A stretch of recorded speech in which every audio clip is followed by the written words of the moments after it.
So you want to know what it was like growing up with 14 siblings. In order for me to explain that to you, I have to tell you a story. It takes me back to a time when I got into it with the oldest of the middle group. And trust me, I know it's complicated, but this is the only way that I can break this down. You're gonna think I'm crazy and that we always fought, but that's not necessarily the case. But this particular day, we were into it practically that whole day. And so it came to a head in our living room. The way our siblings broke out, so my two older sisters were close, but they still did their own thing. My three older brothers hung out together, and then there were typically about 4 or 5 of us in the middle at any given time who were together.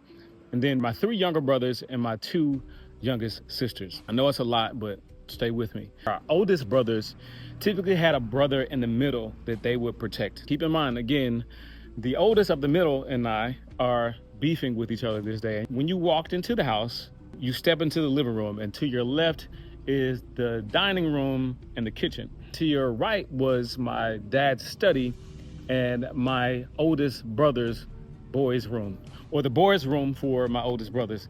It's a lot. I'm even confused. So now we're in the living room and we're going back and forth. And then we started to tussle. From my oldest brother's room emerges my protector. And he steps in, he releases me from this fight. Now, when I tell you he lifted the oldest in the middle up so high, he dropped him so hard, he sent our brother in blood and brother in Christ almost to the upper room. How does this describe the social impact? Growing up, all I ever did was share.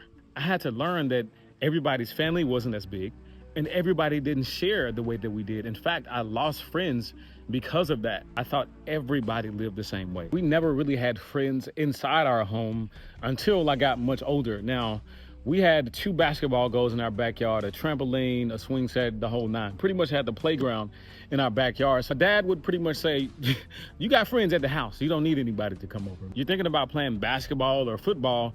Why not go where there are already 11 boys? You got a full basketball team there already. I've always lived away as an adult for the most part. My siblings are naturally close with each other, the ones that are back home, because proximity.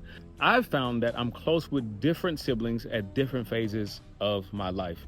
And that changes based on the season that we're all in. But it makes it fun. It makes our relationships dynamic. What I can say is the emotional impact is quite different. And I don't know if this is even fun to watch or listen to, but if you want me to talk about the emotional impact, just let me know and I'll make another video.